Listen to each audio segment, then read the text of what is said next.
la mujer gestiona mejor un portafolio de inversión. Sin embargo, algo que tal vez no coincido contigo es que la parte emocional sí afecta mucho a la mujer en función a su ciclo. Y es algo que no sabía y me voló la cabeza. Te he escuchado mucho hablar de tu portafolio de vida. ¿Qué significa y cómo lo aplicas a tus decisiones? Piénsalo como un plato con un pastel, dividido por una serie de momentos y de relevancia, pensando en familia, deporte, salud mental, en trabajo, evidentemente, qué le estoy dedicando y en qué porcentaje le estoy dedicando a mi vida. Puedo dejar que fluya y que vaya haciendo su chamba, mientras yo me regreso a algo un poco más relevante para comprar más tiempo, que para mí es lo más importante. Oye, hablando de la inteligencia artificial y tú que eres mamá, ¿cómo ves tú la situación para los jóvenes? Me da miedo, siendo súper sincera. Creo que tiene un riesgo mucho mayor que el internet. Si te pudieras imaginar un pastel en porcentajes, ¿cómo te gusta gestionar tu portafolio? A ver, más o menos. Hoy me acompaña en el estudio Patricia Decentis, inversionista, mamá, maratonista y presidenta de Mujeres Invirtiendo, la red que conecta a 400 mujeres y 90 fondos en México para impulsar el liderazgo femenino en el mundo del capital privado. Pati ha pasado por banca de inversión, fondos gigantes como 500 Global y ha invertido en más de 100 startups de Latinoamérica. En este episodio hablamos de cómo construir un portafolio de vida que va más allá de lo financiero. Conversamos sobre cómo entrenar la resiliencia a través del deporte, sobre el poder de levantar la voz en una industria dominada por hombres y sobre la importancia de convertirte en dueño de tu dinero. También exploramos el futuro del venture capital, los retos de la inteligencia artificial y cómo prepararnos como padres, líderes e inversionistas para un futuro que ya cambió. Arrancamos. Pati, ¿cómo estás? Bienvenida a este episodio de Inversor Compuesto. Muchas gracias, muy bien, muy emocionada y honrada de estar por aquí, Alfonso. Hoy desde la Ciudad de México, ¿no? Así es, aquí andamos. Para los que nos están escuchando, que no conocen muy bien de ti, ¿qué crees que se llevarán de esta entrevista? Pues un poquito de cómo invertir, tal vez cómo encontrar buenos perfiles de inversión en startups, particularmente un poco de los proyectos de temas de diversidad y por qué es tan relevante tener a mujeres en la industria de capital privado y a emprendedoras, que es algo que en verdad me apasiona. Pues creo que eso será un poquito de escuchar tal vez de la perspectiva del mercado, de cómo estamos y qué oportunidades hay en ese sentido. Perfecto, perfecto. Pues Pati, eres inversionista, mamá, líder de comunidad, educadora y aparte de todo, maratonista. O sea, traes un background bien extenso. Si tuvieras que describirte en una sola palabra, ¿cuál sería? Está interesante, pero diría intensa, pero diría más bien como proactiva, como esa persona que está todo el tiempo buscando ciertas cosas para hacer un poco más. Sí, esa proactividad. Proactividad. ¿Entrenas diario para los maratones? Depende mucho, porque muchas veces, o sea, depende, digamos, si hay un periodo para maratón. Ahorita, por ejemplo, estoy entrenando. Cuando hay, así que tengo algo en la mira, sí. No diario, digamos, de la semana probablemente son 4 días más otros 2, digamos, complementarios, que no solamente es correr. Y si no, sí me gusta hacerlo como base. En verdad se ha vuelto como algo sumamente importante en mi vida que sí, me cuesta trabajo pensar por salud mental en todos sentidos y emocional para mí y para los alrededores. Creo que en verdad es algo increíble que me ha dejado el deporte y particularmente correr. Padre, yo soy fanático del deporte también, qué padre. Bueno, y hablando de un poquito ya de tu trayectoria profesional, has pasado o empezaste en banca de inversión, en BBVA, y luego te metiste al mundo del venture capital y ahora construyes Mujeres Invirtiendo. Cuéntanos cómo unes todas esas etapas y cuál es tu misión hoy en día. Va, me encanta. Estudié o entro al tema de finanzas. De hecho, fue actuaría, porque siempre he pensado que es una base para pensar. Como no realmente me gusta ninguna materia o ninguna carrera que fuera como ingeniería, que tuviera matemáticas, y por eso decidí estudiar finanzas. Se me presenta, empiezo igual como una startup, se me presenta la oportunidad de estar en un programa interesante de rotación en banca de inversión, lo cual siempre he dicho que para mí fue bien importante porque me creó muchas bases, mucha estructura. Me acuerdo y digamos empezábamos como trainees y como analistas que te llegaban con documentos y te lo tachaban y que sí, que no era volver a empezar. No existía además el tema de AI, así que en verdad había que arrastrar el lápiz. Y de ahí, de la misma manera, me buscan de algo que no conocía, que me voló la cabeza, que justo era el tema de Impact Investing. Y para ello, para mí, nunca había escuchado esta parte de un retorno financiero y un retorno social. Me encantó. Me voy a un fondo de impacto, aprendo muchísimo, entro con el mundo de Venture Capital, e invertíamos en etapas pues más posteriores de empresas ya un poco más grandes, sería y hasta B. Y un poquito del sentido y la importancia y la cercanía con los emprendedores, ¿no? Entonces ahí me doy cuenta un poco qué había detrás de toda esta parte de quién eran realmente los líderes que estaban ejecutando y llevando a cabo ideas tan grandes y tan increíbles y el rol de una u otra manera del fondo que estaba acompañándolos una vez que decidí invertir. De ahí me muevo un poquito a la espírita, te digo que me voy un poco a temas de emprendimiento, siempre me ha gustado estar de la otra cara de la moneda, creo que algo que también es interesante para poder estar en este apoyo hay que estar del otro lado. Entonces estuve también ahí en tus tierras, en Monterrey, en temas de educación. Me apasiona la educación, es algo que creo firmemente que tiene mucha oportunidad. Y de ahí regreso otra vez al tema de venture, llevo prácticamente 10 años ahora en empresas, digamos, más de tecnología en etapas tempranas. Y fíjate que el tema de mujeres surge desde que estaba en este otro fondo de impacto donde veíamos que habían muy pocas mujeres, ¿no? Y empiezo un poquito a entender qué pasa con temas de data y me vuela la cabeza. Te diría que es esa parte como que transversal en mi vida, en la parte de finanzas, de mujeres y de creación tal vez, y de impulso, ¿no? Como plataforma a estas verticales, siempre en la mira y hoy me apasiona mucho como que hacerlo como a través de un proyecto que igual muy honrada a ser la actual presidenta porque va cambiando cada 2 años, pero justo para impulsar pues cómo más mujeres pueden estar en roles de posiciones de liderazgo, que prácticamente eso es mujeres invirtiendo, mujeres que están trabajando en fondos de inversión, ya sea en inversión u operación, se ha visto, ¿no? Y hay muchos estudios que dicen que cuando las mujeres están en posiciones de liderazgo, invierten más en mujeres por un tema de vallas, por un tema, digamos, de cercanía y entonces hay un círculo virtuoso, ¿no? Hay más emprendedoras, más proyectos liderados por mujeres y adicional hay un tema económico importante que seguramente han hablado de esto, Alfonso, pero está comprobado que cuando inviertes, bueno, cuando una empresa está liderada por grupos mixtos y por mujeres, el rendimiento financiero es mayor, alrededor del 20-25%. Entonces, Esa no me la sabía, fíjate, esa estadística. es Qué de, si interesante. no mal recuerdo, es de McKinsey y te voy a compartir el dato, pero la realidad es que te dice, cuando tienes más diversidad, tienes más diferentes maneras de pensar. Por ende, es tan importante que tengas esa mentalidad, esas opiniones por parte de grupos mixtos y no forzosamente mujeres. Hablamos de diversidad en todo sentido de la palabra. Así es. Exactamente. Entonces, tu misión hoy en día es eso, es impulsar las mujeres, inversión, emprendimiento. Me encanta esa misión porque, de hecho, en uno de nuestros episodios, bueno, ya van varios, he recalcado que las mujeres son mejores inversionistas. La audiencia se ríe, pero es que la realidad, las mujeres son mejores, controlan mejor las emociones, ven las cosas más como son. Los hombres nos dejamos llevar por las emociones, a veces es muy fácil, las mujeres no tanto. Entonces, por eso se dice en general la mujer gestiona mejor un portafolio de inversión. Es interesante con lo que dice Alfonso, porque sí creo que somos tal vez más metódicas, más organizadas y mucho más estructuradas, tal vez. Pero el tema de los medios justo me acabo de meter porque actualmente estoy apoyando a muchas empresas dentro de lo que estoy haciendo. Me han llegado un montón de empresas lideradas por mujeres en temas de finanzas y te diría que otra de las pasiones es cómo ayudar o buscar ser vocera para justo, muy similar a lo que tienes tú, pero llegar a la libertad financiera como mujeres, ¿no? Porque así bien hay muy pocas mujeres que se hacen dueñas de su dinero, sí creo que pueden llegar a ser mejores por esas características. Sin embargo, algo que tal vez no coincido contigo es que la parte emocional sí afecta mucho a la mujer en función a su ciclo. Y es algo que no sabía, un dato que me pasaron y me voló la cabeza. Entonces, creo que el tener conversaciones y estar consciente de cuáles son las cosas que afectan y o los hábitos para ver en qué momento se toman ciertas decisiones es sumamente relevante, ¿no? Sí, total. Yo me refería más a la gestión de emociones dentro de un portafolio de inversión. O sea que las mujeres tienden estadísticamente a no ser tan reactivas como los hombres. No sé si me explique bien, pero sí hay varias estadísticas que dicen que por lo general las mujeres no le mueven tanto, entonces lo dejan en paz y a largo plazo el dejar un portafolio en paz a veces es mejor. Funciona mejor la cosa así. Te he escuchado mucho hablar de tu portafolio de vida. ¿Qué significa y cómo lo aplicas a tus decisiones? Es un concepto que traigo últimamente de moda, sinceramente, y se da por mi búsqueda un poco de qué viene después de estar activamente en un fondo de inversión.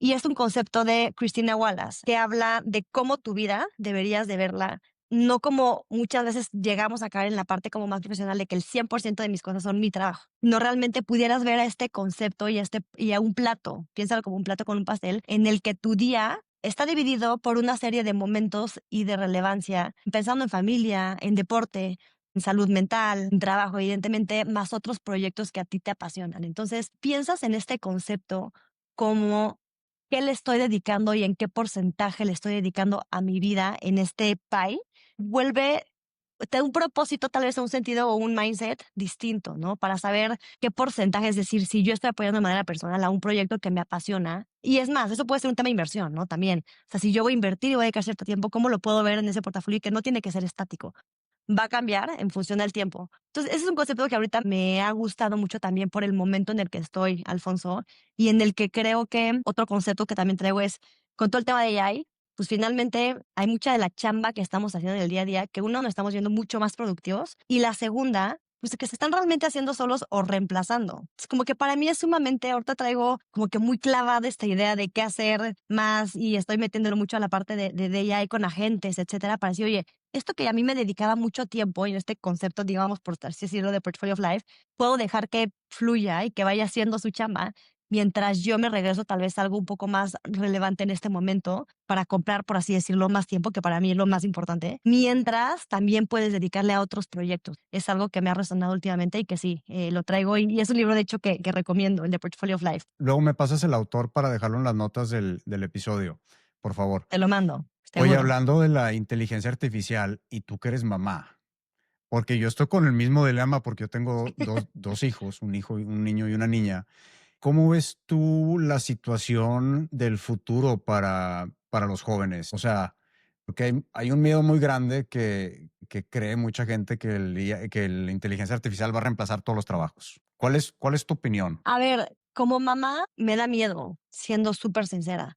Creo que cuando nuestra generación nos tocó vivir en un mundo digital, tuvimos que aprender, tenemos un acceso a información mucho mayor que los mismos papás no sabían cómo moderar, ¿no? Hoy los niños con inteligencia artificial, en el que todo es fácil y todo lo pueden encontrar, creo que tiene un riesgo mucho mayor que el Internet, tal vez, porque además, como sabemos, está muy ligado, digamos, a cómo piensas y te da, digamos, estos resultados en función a lo que tú tal vez estás buscando, ¿no? En ese sentido, creo que es totalmente responsabilidad de uno como papá. Creo que darle un contexto como si fuera con una herramienta de utilidad.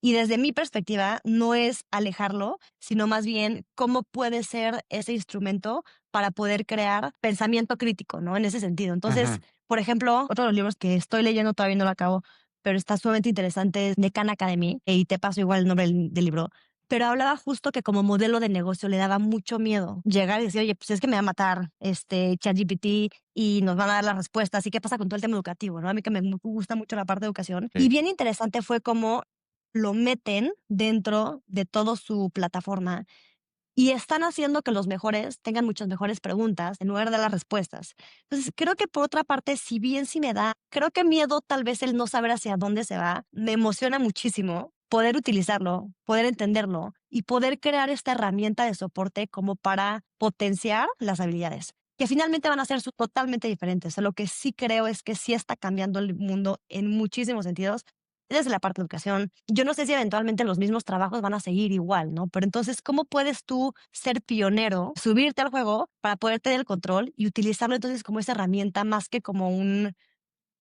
miedo del no saber, ¿no? Entonces, en fin, creo que exacto. hay muchas cosas que hacer, pero de hecho yo, por ejemplo, en temas de educación, como algo que empecé a hacer nada más como por jugar y entender, justo me preguntaba, oye, ¿cómo? Y ahí, por ejemplo, te planteo algo que hoy lo estoy utilizando a mi favor en temas de educación, ¿no? Pero era, he leído en la maternidad y tengo una bebé de, bueno, ya no está bebé, pero de un año, 4 meses, y lees mil libros alrededor de la crianza, maternidad, estuve en temas de educación, entonces me encantan todos los ciertos métodos un poco más alternativos. Si es que es increíble, tú lees un libro y tienes tantos conceptos que a veces es bien difícil ponerlos en práctica, ¿no? Y que te Ujú. acuerdes y todo.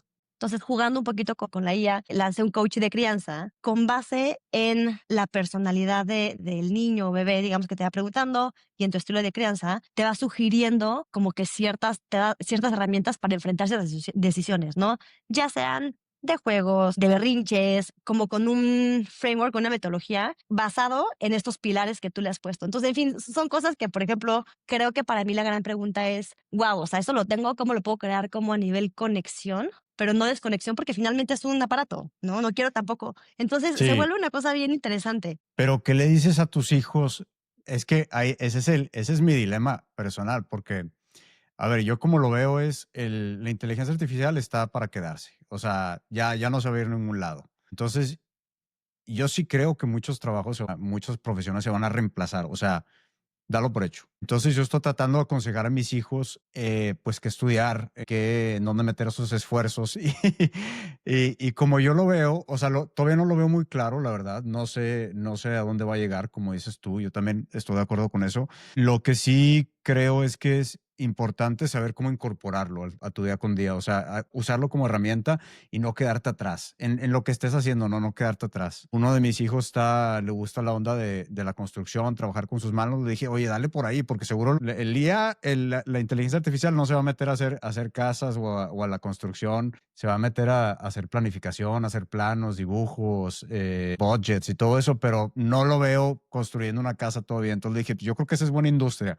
por darte un ejemplo, pero igual siempre se me queda el gusanito así como que, ay, ¿hasta dónde va a llegar esto, no? Híjole, creo que si estuviera en tus zapatos, Alfonso, no sabría qué recomendar, porque sí creo que de una u otra manera la mayoría de las industrias, como dices, van a ser reemplazadas, pero también vamos a necesitar como humanos justo aprender a crear nuevas, tal vez habilidades o trabajos con la inteligencia artificial. Entonces, probablemente vas a estar interactuando no solamente o platicando tal vez no con un Alfonso, pero con la IA, ¿no? Porque ella se va a poder, pero entonces para mí es justo eso, ¿no? ¿Cómo lo puedes incorporar y probablemente pensar en estas habilidades que no va a reemplazar, ¿no? La IA, en algo, digamos, a nivel mucho más conexión humana? Entonces, independientemente de la chamba, creo que sí van a haber habilidades, por ejemplo, como y es algo que sabemos mucho, para la IA, para que funcione es el saber preguntar, ¿no? Ajá. Independientemente de en dónde estés. ¿Cómo creas esa parte mucho más lógica y mucho más creativa, ese proceso creativo de construcción para que a ti te dé superpoderes, independientemente de la industria que estés, ¿no? Pero sí, por ejemplo, anteriormente tech, ¿no? Era algo, eh, pues, en donde probablemente si yo hubiera estudiado hace un par de años, yo hubiera estudiado en temas de tech, hoy no lo sé, porque hoy, pues con la IA, yo que no soy tech, estamos pudiendo resolver o desarrollar ciertas cosas cuando pues antes era impensable. Entonces, Totalmente. pero tal vez un poquito pensarlo más en habilidades o en las ciertas cosas que se necesitan generar y la otra es explorarlo, ¿no? O sea, creo que está interesante ver cómo construirlo como para algo en conjunto con tus hijos y como tú dices, incorporarlo a tu día a día, no tenerle miedo porque la gente que lo está utilizando al principio, utilizando realmente las plataformas y no es un tema de GPT o Perplexity o lo que sea, sino realmente yendo mucho más allá, ¿no? Lo más interesante es que el que no lo empiece a usar ahorita, o el que no lo sabe usar, o el que no lo quiera aprender, se va a quedar muy atrás. Entonces, ese también hay que tenerlo muy consciente. Quiero hablar un poquito del venture capital, porque siendo sincero, es un mundo de hombres. La inversión, el venture capital tiende a ser un mundo muy masculinizado. ¿Cuál fue el reto más grande que enfrentaste tú como mujer en ese mundo? Te diría que hace un par de años, cuando entró al fondo, me tocaba finalmente a mí acompañar, ¿no? A los emprendedores y estar en algún momento en los boards y hasta después de ciertos años estuve yo, digamos, como en los boards. Creo que era alzar la voz, poder dar un consejo que iba más allá del momento. No sé si alguna vez has estado como que en la mesa con puros hombres y si después cambia la dinámica cuando hay una mujer o dos mujeres, Sí, ¿cómo cambia la totalmente, conversación? totalmente. Me da curiosidad, ¿cuáles serían las diferencias que podrías notar en ese sentido? Cuando hay una mujer en la mesa, creo que los hombres son más conscientes de lo que dicen y cómo lo dicen. Ese es yo creo que uno de los más grandes diferenciadores que he notado. Y es bien interesante porque coincido, creo que tiene muchos beneficios, como decíamos, el tema de la diversidad, porque no sé si es un afán de tal vez decir las cosas con más inteligencia o con más, no lo sé. Pero por otra parte, entonces eso fue un reto para mí, ¿no? O sea, decir, no levantar un poquito la voz y dar un consejo, etcétera. Pero por otra parte, también era la más chiquita. Entonces, creo que es algo que en mi carrera y como mujer, poder llegar y tener los datos y poder dar un consejo tal vez a un emprendedor, también era un reto para mí. Entonces, eso te diría que me formó mucho y que empieza toda esta pilar como mujeres, porque decíamos, oye, es que es algo que pues yo pensaba que ahí me pasaba nada más, ¿no? Como mujer, oye, ¿qué me está pasando? Es solamente a mí. Y cuando te das cuenta que abres esta temática también, no solamente contigo, sino con otras mujeres de la industria, independientemente del seniority, que pasa lo mismo. Y es por eso que el tema de mujeres, en esta parte de enfrentamiento del mundo de venture capital, nos volteamos y decimos, oye, ¿por qué tan poquitas mujeres? Y ahí es un poquito donde nos cuestionamos, ¿no? Oye, ¿debería de ser o es un trabajo hoy liderado por hombres, pero por qué? Y empezamos un poquito a entender entonces las dinámicas de los fondos, no hay tantas mujeres, qué pasa con el tema de la maternidad, hay políticas, no hay políticas. Y por eso prácticamente nace Mujeres Invirtiendo, primero como un comité de la MEXCAP, pues digamos nos hacemos un poco más grandes para involucrar a otros fondos, pero hoy te diría, Alfonso, que nos damos cuenta que no somos tan poquitas mujeres. O sea, hoy actualmente en Mujeres Invirtiendo somos 400 mujeres que estamos ahí Wow. Y que a veces lo que pasa, exacto, es impresionante. La gente dice, ¿cómo hay 400 mujeres? Yo te lo prometo que tenemos un directorio de 400 mujeres, pero desde mi perspectiva lo que pasa es que no somos tan voceras como los hombres. Y a veces es por eso también que nos quedamos tal vez mucho más abajo. Y si comparamos el mundo de venture capital con private equity y banca de inversión, es muy grande, sin embargo falta mucho más por qué hacer. Y te digo, no es un tema nada más de tener mujeres en general en los equipos, es cómo realmente pueden llegar a tomar roles en decisiones de liderazgo, que ahí es realmente donde se puede hacer el cambio en este flywheel. Qué padre, me gusta mucho toda la misión que traes. Ya te lo había comentado en nuestra reunión pasada. Oye, y para los que apenas están empezando a aprender de cómo invertir en los startups, ¿cuál es ese gran diferenciador entre una inversión en un startup y una inversión en una empresa que cotiza en bolsa, por ejemplo? Ya, mucho, te diría, es un tema de riesgo. Venture capital es la industria, es un activo alternativo. Dentro de los activos alternativos, es un activo de alto riesgo, dado que particularmente en venture capital hay muchas etapas, ¿no? Cuando una startup empieza, y digamos nada más para poner un poquito de contexto y de teoría, tú empiezas, si yo llego y creo una startup, levanto la mano y voy a buscar a mis friends and family, con mis amigos, para que me empiecen a fondear en mi idea, para que crean en mí y para llegar a cierto hito, ¿no? O milestones. Cuando llega, después vienen, digamos, como que la siguiente fase, bueno, pueden ser también los mismos ángeles inversionistas. De ahí se pasa toda la parte de venture capital y ahí el proceso o el camino sí llega, digamos, a todo el tema de capital privado, pero private equity, tal vez growth, etcétera, hasta que llegan temas de IPO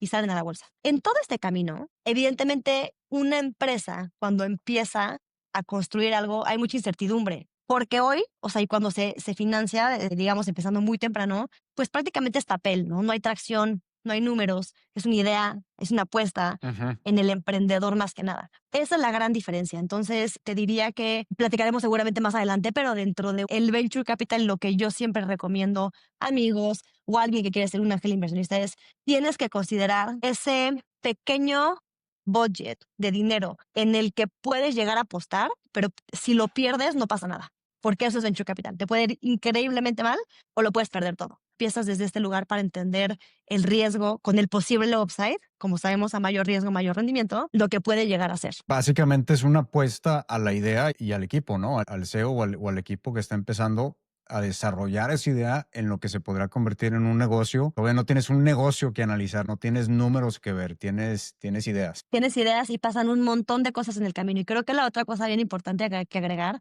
es que son inversiones a largo plazo. Pensemos en un tiempo, un horizonte de alrededor de 10, 12 años. Entonces, es ese dinero que no estás esperando tener rendimientos ahorita, pero que eventualmente cuando esta empresa la rompa o salga, bueno, todavía lamentablemente no tenemos en México esos casos, pero digamos cuando de salir a la bolsa, ¿no? Por sí sola, pero digamos, pero que la compra o hacen M&A o lo compra un corporativo, es ahí donde puedes ver un upside increíblemente alto, ¿no? Y hay un montón de compañías, seguramente platicaremos de eso, pero que han pasado por este camino que, ¿no? Y a ver, y para ponerlo súper en contexto, pero pues todas las empresas de tecnología han empezado por ahí, ¿no? Un Uber, Stripe, etcétera. O sea, fue de una u otra manera cuando gente pensó y fue, digamos, a pedir dinero y la gente la apostó ahí y hoy en día en dónde está, ¿no? Son ciertos ejemplos, pero por eso te digo, te puede ir increíblemente bien, también te puede ir mal. Y es por eso que creo que hay que tener la conciencia de qué saber para poder apostar en estos equipos, en Exacto. estas ideas y en este potencial. Porque si te va mal, o sea, tienes el riesgo de perder todo tu capital, no nada más un poquito, no nada más un porcentaje, todo el capital, ¿no? ¿Cuáles son esas métricas y señales que consideras tú críticas para analizar una startup? Que depende muchísimo de la etapa, pero vamos un poquito como que tal vez a dividirlo en dos. En el mundo de Venture Capital también pues hay diferentes etapas, ¿no? Es decir, oye, ¿qué tan estás empezando realmente cuando tienes una idea? Que creo que sería un poquito como que lo más. Después viene, oye, tengo algo de tracción, he validado algo. La tercera es, oye, tengo un poquito más de números, tengo ventas. La siguiente es, oye, tengo algo de escala, tengo múltiples usuarios y así un poquito es como se va. Entonces, te diría que en una etapa temprana, cuando son empresas que tal vez tienen la idea y han validado algo, es decir, han salido al mercado, hablado con sus clientes, usuarios, ven que resuena la idea y empiezan, digamos, a comprar, etcétera. Pero en esa primera fase, para mí lo más importante puede llegar a sonar muy choteado, pero tiene que ver mucho con la persona. O sea, como que para mí la pregunta es, evidentemente la idea, si tiene patas, ¿no? Y si puede llegar a algo, si es una industria que está creciendo, si no tiene barreras, pero realmente pensar en por qué es la persona ideal que va a hacer que esta idea sea ganadora. Porque, por ejemplo, pueden haber y han existido muchas ideas similares pero a veces la persona es quien realmente es capaz de llevar esa idea a la ejecución y al crecimiento. Y no solamente es ellos, son personas que tienen la capacidad, yo siempre lo digo, de vender en tres frentes. Uno es vender tu idea. Si entras del mundo de Venture Capital, vas a probablemente estar siguiendo requiriendo mucho más capital para poder crecer. Los fondos también te vas, de una u otra manera, cuando invierten en ti, quieren que tengas ese crecimiento, digamos, a nivel de ingresos o en capital. Entonces, ¿cómo vendes tu idea? ¿Cómo vendes literalmente a vendedores? ¿Eres capaz de comunicar por qué este producto, este servicio es tan potencial y te está cambiando la vida? Y tercera, creo que es un tema de equipo. Si tú sabes vender y atraer al equipo correcto para llevarlo al siguiente nivel. Mucho es eso, mucho es la experiencia y track record, la capacidad, la segunda, que va relacionada al tema del equipo, pero de ejecución. ¿Cómo sé realmente que lo que me estás vendiendo lo vas a hacer? ¿Y por qué lo vas a hacer tú bien? Y si no, ¿qué pasa? ¿No? Y que creo que también es una cosa dentro del tema de pensar por qué esta persona es algo bien relevante, es cuando un emprendedor no se casa con el producto, sino con la problemática. Y está todo el tiempo entonces pidiendo feedback con el cliente y entendiendo si esto no va por aquí, ¿cómo puedo pivotear? Porque es increíblemente alto la cantidad de veces que cambian de idea Ajá. los mismos emprendedores a nivel producto y que hasta que agarran, ¿no? Pero entonces la capacidad de este emprendedor para poder escuchar a su mercado y sobre eso adaptarlo a una necesidad. Pero exactamente cuando estás analizando al emprendedor, literal lo estoqueas, pides referencias, o sea, porque cómo lo analizas, ¿no? Yo creo que muchos de nosotros nos preguntamos cómo realmente puedo analizar a una persona, ¿no? Sí, a ver, platicando un poco de la persona y en función en dónde estoy, ¿no? Pero digamos si estoy entrando como más como dentro de un fondo o como ángel inversionista, pero sí mucho es escuchar, ver qué ha hecho, entender cuáles son sus referencias, qué ha construido, etcétera. Cuando estás creo que un poco más de cara a una inversión y como un fondo, existen muchas metodologías. Creo que algo a mí siempre me ha ayudado mucho a pensar en las 6 T's y digamos como framework y algo que tal vez para llevarse ese, oye, ¿qué son las cosas que tengo que analizar? Adicional a la parte del emprendedor, ¿no? Y es team, ¿no? De equipo, entonces sí o sí es la parte de la persona. Y sí es traer referencias y entender qué ha hecho, etcétera. Y tal vez que lo conozco, por ejemplo, estoy de manera personal evaluando a una founder que ya fue exitosa en el pasado, que tuvo una salida, etcétera, etcétera. Y que confío plenamente en ella, porque ya sé qué es lo que es capaz de construir, ¿no? La segunda es trends o tendencias, porque esta idea realmente va a llegar. Está subiendo o no está subiendo. Es decir, oye, si estoy invirtiendo en algo que tal vez la IA lo está matando, pues tal vez no es, aunque tengas la idea, aunque tengas tú, pues eventualmente no va a llegar tan lejos. La tercera es el TAM o el tamaño de mercado. Evidentemente hay que pensar mucho en que sea un tamaño de mercado atractivo para que esta empresa crezca y pueda tener muchos usuarios, etcétera, etcétera. Technology, ¿no? Que es el tema de tecnología. Y hay un Ajá. poquito pensar en por qué son las barreras de entrada. Porque esta tecnología va a cambiar la manera en que se hacen las cosas. Es escalable, no es escalable, etcétera. La parte de los términos, digo que eso ya un poquito más en el cómo entras, debería entrar bajo qué términos, bajo qué evaluación, cuál es el ticket, cuánto tengo en porcentaje. Y se me escapa la sexta, porque creo que te he dicho 5. Las 6 T's. Pues seguro Las ahorita le seis preguntamos T's. al chat GPT y nos responde. Ahorita te digo la siguiente, pero bueno, creo que es una manera interesante de revisarlo. Y a ver, eso te diría en esta parte. En la siguiente, lo que yo te diría es, o cuando estás en una etapa mucho más grande o más validada en un, ¿no? Pues hay que ver un poco la parte de los números, ¿no? También, o sea, Sí. evidentemente hay que entender el modelo de negocio, está creciendo, no está creciendo, qué está pasando, analizar tal vez también la parte de los financieros. Y eso es sumamente relevante, por ejemplo, que a diferencia de cuando estás en etapa temprana, pues no puedes evaluar porque tal vez ni siquiera tienes esos números. Entonces, sí cambia particularmente el, la etapa en la cual estás tú de una u otra manera invirtiendo. Hablando ya en una etapa que, por ejemplo, que ya tienen algo de números, ya tienen algo de ventas, puede que todo estén en rojos, pero ya tienen, por lo menos ya tienen ventas. ¿Cómo empiezas a valorar esos múltiplos donde dices, ok, aquí sí conviene invertir o acá no conviene invertir? O sea, por ejemplo, a mí me ha pasado porque yo estoy empezando como ángel inversionista y las que he visto hasta ahora, todas se me hacen bien caras. O sea, no te voy a mentir, son múltiplos de que 20 veces ventas y todo ni tienes rendimiento. O sea, hay algunos conceptos básicos, alguna metodología básica para evaluar esas empresas. Sí, nada más me voy a regresar un poquito. La siguiente era justo lo que te estaba platicando, que son la traction, ¿no? Es la siguiente. La 6T, nada más como para Tracción. cerrar esa parte. Ok. Tracción, eso es la sexta T, que tiene que ver justo con esto, ¿no? Que haga llevado. Esta pregunta que me hace Alfonso es bien relevante y me encantaría tener una pregunta tan directa. La realidad es que no la hay. Creo que hay muchas maneras de hacerlo, ¿no? Y ahí nos podríamos meter un poquito en diferentes procesos de evaluación de empresas, etcétera. La respuesta más real y más neta es un tema de mercado. ¿El mercado está dispuesto a pagarlo? Sí, no, ¿y por qué? Y ahí es un poquito donde dices, oye, lo compré, ¿por qué? Y en el momento, ¿no? Entonces platicamos un poquito en la lucha de Venture Capital y en los múltiplos, justo que estabas hablando, en el 2021, 2022, múltiplos se fueron al cielo. ¿Qué pasaba? Era un mercado de oferta y demanda en donde los fondos, la gente, estaba pagando por ese precio. Había mucho dinero en el mercado también. Mucha liquidez, mucho dinero, la gente estaba dispuesta a pagarlo, sin embargo, y las empresas a venderlo así de caro.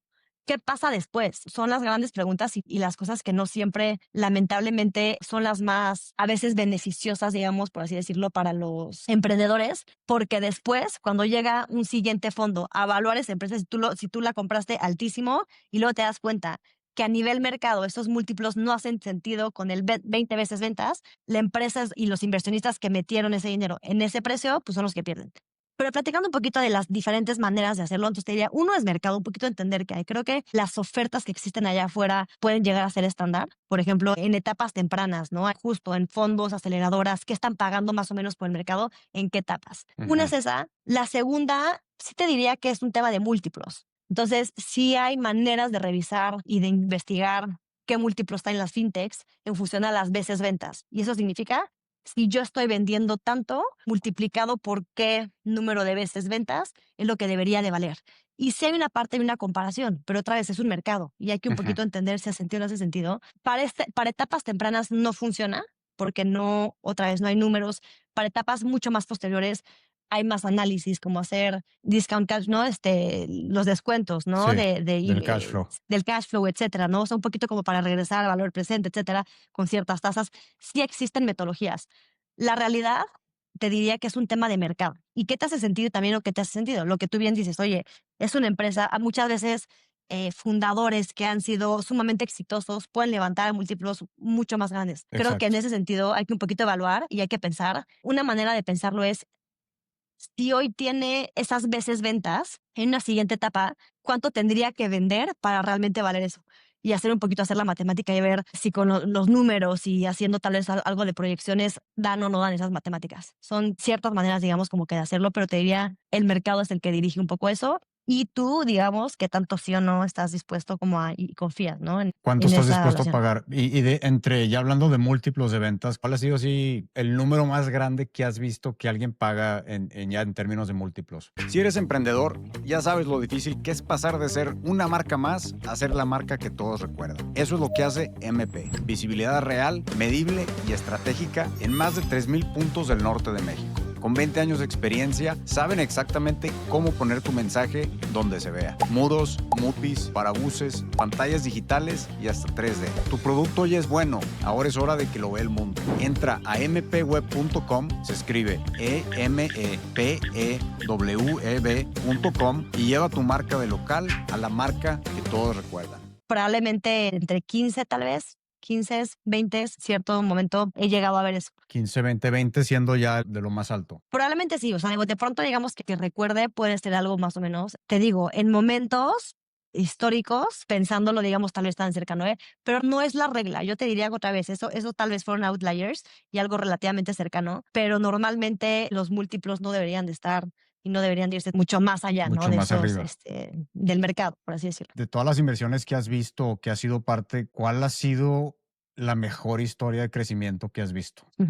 A ver, es que creo que en el mundo de emprendimiento hay muchísimas historias que hoy puedo decir me encantan y han crecido, ¿no? Porque finalmente y también en función en cuando yo conocí o conocía a los emprendedores, de gente cercana que tengo, sé que conoces muy bien, por ejemplo, a Bitso, a Clip, pensar también en esos modelos donde hoy son lo que son al mismo 99 minutos, o a otras empresas, digamos, que hoy empezaron y están mucho más chiquitas, pero están teniendo un crecimiento increíble y espectacular.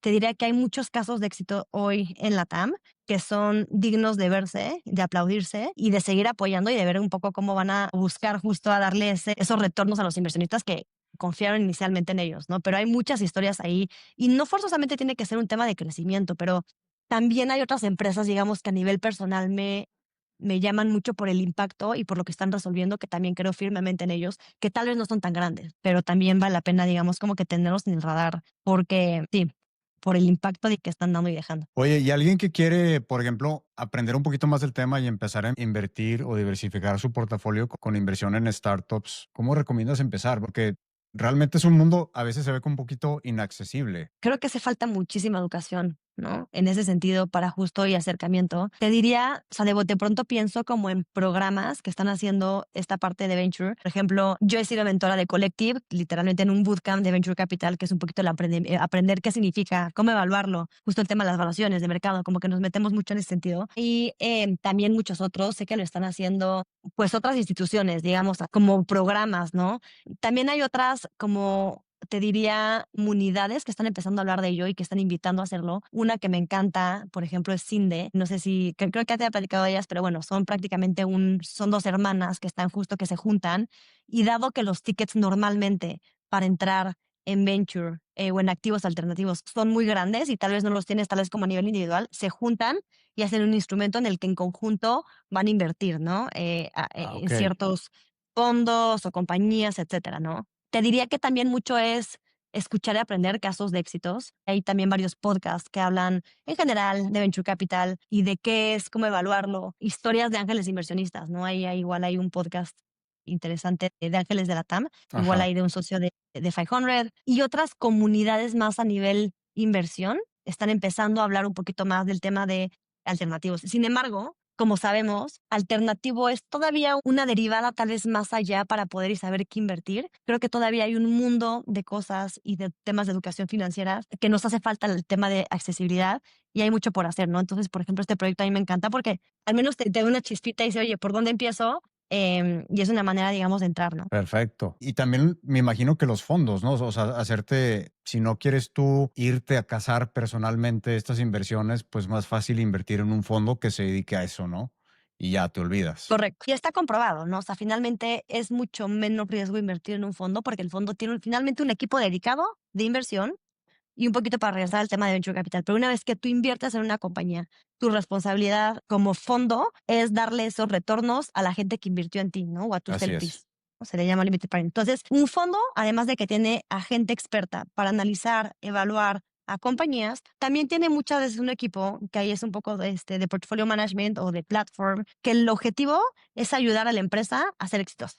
Entonces, desde mi punto de vista, se convierte uno como en consultor porque entiendes mucho cuáles son sus mayores problemas desde un tema de negocio, producto, ventas, cultura, equipo, y tu rol como fondo es asesorarlos y apoyarlos directa o indirectamente, es decir, con contactos para poder llevar esa empresa, digamos, a sacarla del parque, ¿no? Y Ajá. que realmente sea exitosa. Ese es el trabajo del fondo. Entonces, por ende, claro que es mucho menos riesgoso invertir a través de un fondo directo, empezar a aprender. Creo que otra manera de hacerlo muy buena es invertir en un fondo, estoy desde fuera, me llegan los reportes, entiendo, oye, por qué sí, por qué no, para después, cuando tú te animas a hacerlo solo o sola, e idealmente sola, porque queremos muchas más mujeres inversionistas, lo puedan empezar a hacer de esa manera. Total. Y también te ayuda con diversificación, ¿no? Que el fondo ya trae, o sea, en vez de tú irte a cazar 10 empresas diferentes en un fondo, pues ya tienes diversificación casi, casi automática, ¿no? Mucho más fácil. Claro, entonces si ahí sí le van a muchas mal, pero a una le va bien, que es más o menos para que o sea, esa es realmente la tirada del fondo, ¿no? Que muy pocas empresas sean las que te den los retornos. Dado que tienes mucho más dinero diversificado en muchas empresas, es mucho más factible, digamos, que esos retornos sean mayores, porque en la parte de ángel inversión también, si tú le pegas a esas empresas, digamos, que fueron un exitazo, vas a hacer unos retornos espectaculares. Pero como decíamos, también el riesgo es alto si es que inviertes en aquellas que pusiste tú todo tu dinero dedicado a este capital alternativo, ¿no? Entonces, hay que tomar en cuenta una vez que se meten en este juego para hacerlo. Y hay muchas razones por las cuales Los Ángeles también empiezan a invertir, ¿eh?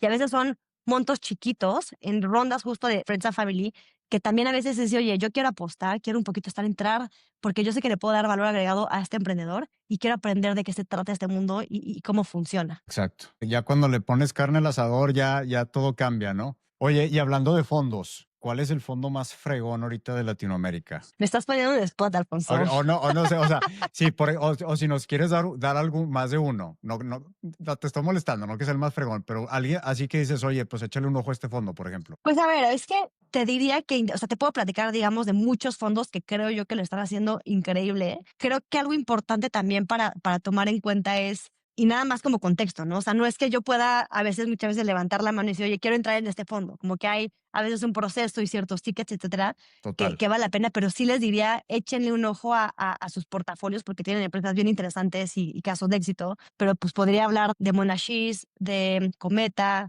podría decir Nazca, 500, Global, toda la parte, digamos, ahí se puede echar un ojo. Hay empresas muy interesantes Ok. y muy buenas. Les echamos el Varios, ojo. ¿no? El chiste es que nos dejes tarea también. Pues digo, se trata también de nosotros hacer algo de investigación. Totalmente. Y una muy buena manera de hacerlo ahí, Alfonso, es meterte literalmente a los fondos más activos de la región, digamos, y ver un poco.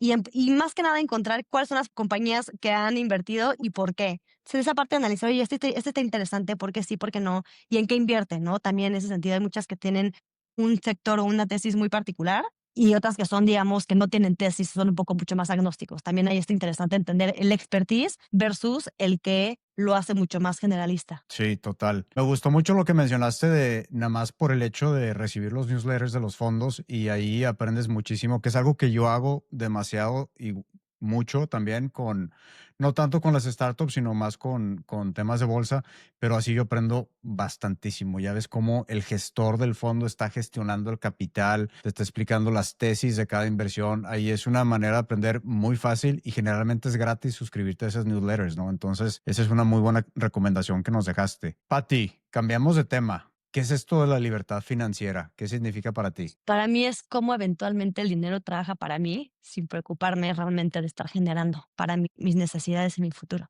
¿Cómo llegas a ese momento de la vida donde realmente puedo disfrutar más y esas inversiones que hoy, o mi inversión en tiempo que hoy está generando, se vuelve mucho más pasivo para que sean prácticamente los retornos y para que yo de una u otra manera todo lo que haga sea adicional a lo que necesito vivir? Alguien que está pues queriéndose encaminar hacia la libertad financiera, ¿cuáles serían algunos de esos primeros pasos que tendrían que dar? A ver, creo que primero no tenerle miedo al tema de las finanzas. Como que yo les preguntaría, saben en cuánto está su balance, por así decirlo, ¿no? O sea, y balance me refiero a cuánto tienes realmente de capital, ¿no? Y cuánto normalmente al mes estás ingresando, cuánto estás gastando y por qué. Como que me preguntaría, para mí hay ciertos pasos. Uno es estar consciente de tus finanzas, entender en dónde estás parado hoy. La siguiente fase es entender hacia dónde quieres llegar. Entonces, y hacer un plan, ¿no? En estrategia. Oye, yo tengo mi plan para que, voy a inventar, pero para que a mis 45 años pueda ser libre financieramente, económicamente, ¿cuánto realmente lo que tendría que tener en este capital que se esté generando y a qué tasa para que esto siga creciendo solo y para que, por otra parte, yo veo cuáles son mis gastos fijos hoy que podría dar y entonces que lo restante, por así decirlo, se puede invertir y puedo llegar a estos objetivos? Y creo que me estoy yendo mucho a largo plazo, pero si lo pensamos en un periodo tal vez un poquito más corto, mediano plazo, idealmente tiene que ser a largo plazo para poder planearlo bien. Exacto. Pero si lo pienso en algo mucho más mediano, corto plazo, un viaje, me quiero comprar un coche, me quiero comprar una casa, lo que sea, hacer los números y entonces ponerte en una tercera fase, un plan para lograrlo, ¿no? Entonces, y creo que esto es un trabajo bien interesante que tenemos que hacer a nivel hábitos, nivel de gastos, ¿no? Analizar justo cuáles son tus gastos hormiga. Oye, cuando empezamos a gastar un gasto, esto lo necesito, no lo necesito y por qué.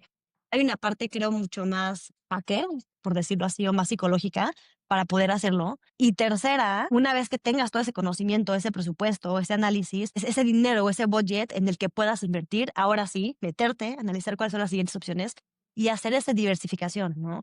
¿Qué debería Total. estar en un dinero que sea a largo plazo? ¿Qué es riesgo? ¿Qué no es riesgo? ¿Qué necesito por tener o por caso de emergencia? ¿Cómo realmente yo quiero construir mi portafolio de inversión para poder llegar eventualmente a esa libertad financiera y tomar las decisiones? Y quinto, creo que en el quinto paso, pero digamos como que hacer esta periodicidad, ¿no? O sea, esta parte, digamos, que a mí, por ejemplo, es algo que me ha volado mucho la cabeza. En Estados Unidos hay muchas aplicaciones ahí que tienes fácilmente un espacio más de wealth management, ¿no? Para entender esto. Y creo que en la TAM hace falta algo mucho más concreto, como una plataforma que te pueda hacer ese acompañamiento. Pues ahí está Pero bueno, una idea de una startup, ¿eh? Una plataforma de ahí manejo están. de capital, de patrimonio. Ahí están, ahí andamos igual con varias empresas, como que pensando que existe, qué oportunidades hay, etcétera. Pero bueno, creo que es un poco, Alfonso, lo que yo diría que para mí y mis recomendaciones, para dónde empezar. Y muchas veces, y sí voy a hablar mucho de las mujeres, porque, híjole, A mí me da mucha impotencia, pero es impresionante cómo muchas veces las mujeres somos quien menos hablamos de estos temas financieros, por miedo o porque no sabemos o porque sí sabemos, pero creemos que el hombre es que realmente quien lo maneja mejor, cuando la realidad es que no es así, Mm. ¿no? Muchas veces en parejas, por ejemplo, y tú define a dónde se va el dinero, pero ¿por qué no? O sea, entonces son muchas cosas que también hablando después del tema de finanzas en parejas es otro tema, pero que creo que es sumamente importante platicar y entender como familia y como futuro para saber a dónde se va ese destino y tomar las riendas del dinero. No, totalmente. Y si quieres platicamos el tema ahorita, porque es un tema muy interesante. ¿Cuál es tu opinión acerca del control de finanzas entre parejas? ¿Cómo lo gestionas tú con tu pareja? Para mí es prácticamente como te lo estoy diciendo, ¿no? Entendemos cuál es nuestro presupuesto mensual, cuáles son los gastos fijos, cuáles son los variables y en función a lo que queda, qué porcentaje puedo destinar para inversión, ¿no? Y para generar versus algo particularmente que queremos hacer, un viaje, etcétera, etcétera, ¿no? O que ya se fue. ¿Eres de la escuela de que tiene cada quien su cuenta separada o eres de que no, somos una casa, somos una familia 50-50, o sea, mitad y mitad y aunque tú ganes más que yo o yo gano más que tú, al final del día lo tuyo es mío, ¿no? O sea, te diría una mezcla de las 2. Yo no creo que tiene que ser 50-50. Yo creo que tiene que ir en cuanto al porcentaje de tu inversión. Y finalmente, cuando te casas con alguien, o sea, ya eres una familia. Sin embargo, sí hay que tener, entonces, sí, y un poquito entender, y cada familia tiene, digamos, como que diferentes maneras de pensarlo, porque hay mujeres que deciden no trabajar por dedicarse a la familia, ¿no? Son muchas cosas, pero digamos, si son dos personas trabajadoras, nosotros como lo hacemos es un porcentaje del el mismo porcentaje, digamos, en función a lo que cada quien gana, y se va prácticamente a esta parte, digamos, en común, pero en función a lo que son gastos fijos, los que son los gastos variables, lo que es a nivel inversión. Y lo que realmente, pues cada quien es suyo también, ¿no? Si, oye, yo particularmente tengo un monto y del trabajo de que yo dinero que yo me quiero gastar, si me quiero ir con mis amigas, como todo. Por eso te diría que es un poquito la mezcla de Ok. ambos, pero finalmente sí estamos buscando em, llegar a una, pues, libertad financiera como pareja y para eventualmente también para que los hijos que el día de mañana no estemos puedan tener, digamos, el respaldo, mínimo, ¿no? Como para poder seguir adelante. Qué padre que nos des ese punto de vista porque el mío es un poquito diferente. El mío yo sí soy 50-50, o sea, lo tuyo es mío, lo mío es tuyo y si yo gano más que tú o si tú ganas más que yo, me da igual. Estamos bajo la misma casa, somos una pareja, somos un equipo y es más, yo soy de la mentalidad de que haya más igualdad, ¿no? Porque, por ejemplo, el hombre, especial en Latinoamérica, a veces las mujeres no trabajan, ¿no? Y entonces el hombre se siente dueño de todo. Y yo soy al revés, ¿no? No. Aquí estamos los dos en una casa, somos socios en esta vida que decidimos crear juntos. Entonces, qué padre tener tu punto de vista también. No digo, oye, O sea, oye, pero y no sí, es sí, lo mío, sí. y no que lo mío funcione y lo tuyo funcione. Yo creo que cada quien depende de su pareja, depende de su estilo, es como lo hacen funcionar, ¿no? Que finalmente se van a la misma bolsa. O sea, un poquito es, o sea, sí, digamos, de lo que nosotros vamos a aportar en función a las necesidades y a la parte, digamos, como que de viaje, etcétera, se va de una u otra manera a la misma bolsa. O sea, la parte, digamos, como que también de inversión. Lo que sí te diría, esa parte sí es en conjunto a nivel, pues, gastos, etcétera, etcétera. Creo que hay una parte importante también de cara a las inversiones que cada quien decide. Y creo que en eso cambia, te diría. Si bien el dinero finalmente es el mismo y se va para la misma casa, lo que sí cambia son las decisiones financieras. Lo Ya. que no creo yo que es, o desde mi perspectiva es, oye, dado que tú estás manejando todo el dinero y todo el capital, tú lo vas a destinar en la inversión, digamos, que tú decides particularmente, ¿no? Y creo que ahí sí es algo mucho más consensuado y que en el pasado, por ejemplo, cada quien venía con ciertas inversiones que venía manejando, pero sí tenemos un P&L de la casa, o sea, cada quien tiene el suyo, pero finalmente o sea, el de la casa es en conjunto, no Ajá. es aparte. Pero sí me refiero que a la parte de activos y de manejar los activos, cada quien, digamos, como que decide en ciertas cosas, menos cuando son cosas mucho más grandes, en qué hacerlo. Más riesgoso, no, etcétera. Y hay muchas cosas que le entramos, digamos, como pareja, Ajá. pero al menos así veníamos y tenemos, digamos, ese concepto de lo de cada quien y después como uno más uno, pues sí son dos y es una misma familia. Total, me encanta el ejemplo que diste del pianel de la casa, ¿no? Es que sí, al final del día tienes que manejar tus finanzas personales o tu casa como si fuera un negocio, ¿no? Donde tienes tus ingresos, tus gastos y luego lo que te queda al final del día, ¿no? Y ni nada más en ese punto, Alfonso, creo que coincido cuando cambia tanto en función a la situación de la pareja, pues cuando alguien no está aportando y está queriendo, o sea, deciden como pareja dedicarse a la familia, eso finalmente es una decisión en conjunto. Por ende, ambos están en la misma casa y están generando de la misma manera, que en una misma bolsa, ¿no? Entonces, creo que, como que no me caso con una estructura en particular. Me regreso a la parte de portafolio. Creo que va a depender en función de la situación que estás viviendo, pero con una mentalidad de este plan familiar. Pero sí es muy importante tener ese entendimiento. Yo creo que en eso sí acordamos los dos que es tener ese entendimiento de pareja y dónde tienes tus metas como pareja y a dónde queremos llegar, ¿no? Porque yo creo que sin metas estás bien perdido. Algo que recalcaste porque nos diste muchas cosas, pero algo que muy importante que hice al principio es el ahorro. Todo empieza por ahí, todo empieza por recortando esos gastos para que puedas tener capital para poder invertir. Porque si no tienes el capital para invertir, pues no vas a poder invertir, ¿no?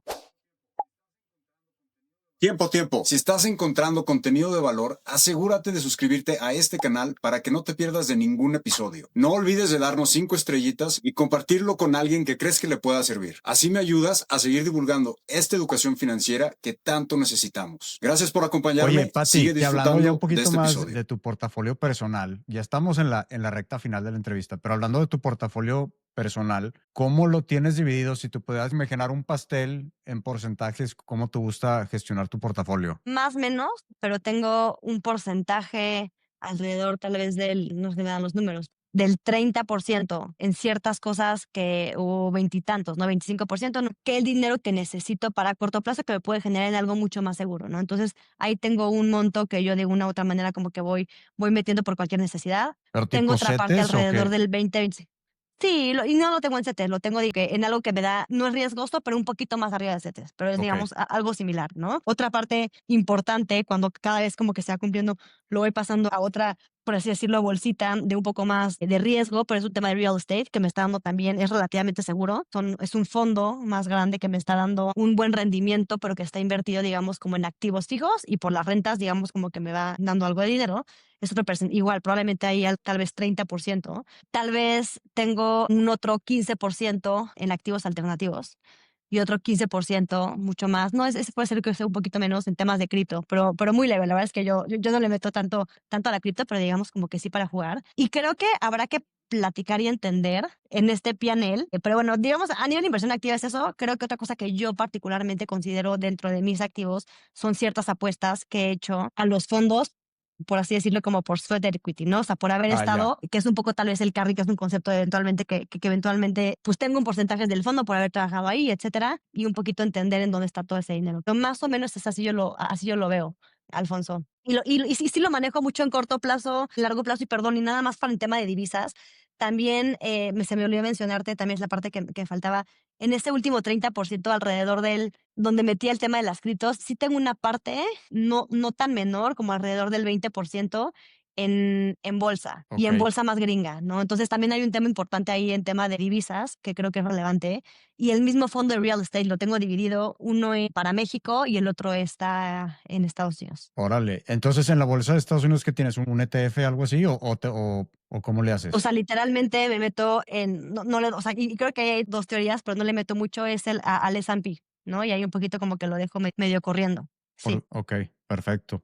¿Y qué es eso de las inversiones alternativas? Es justo lo que te estaba platicando, pero son inversiones que hemos decidido ahí, por ejemplo, como pareja, en invertir en fondos o en empresas directas. Sí tenemos algo en venture capital, particularmente. Ok, súper bien. Con el cripto dices que no te mueves mucho, pero ¿cuál es tu estrategia con cripto? ¿Le compras puro Bitcoin y DCA y lo dejas ir o haces trading o qué haces? No, yo no hago trading. Y es, por ejemplo, es un gran ejemplo de las cosas que cada quien, de como pareja, deciden que invertir, ¿no? En esa parte personal. Por ejemplo, mi esposo sí se ha metido mucho más a hacer temas de trading de cripto. Yo Sí. no. Yo no soy tan arriesgada. Entonces yo, por ejemplo, oye, cuando son como y la verdad, él conoce más, y mis amigas así que están ahí como que muy metidas me van diciendo y no le muevo.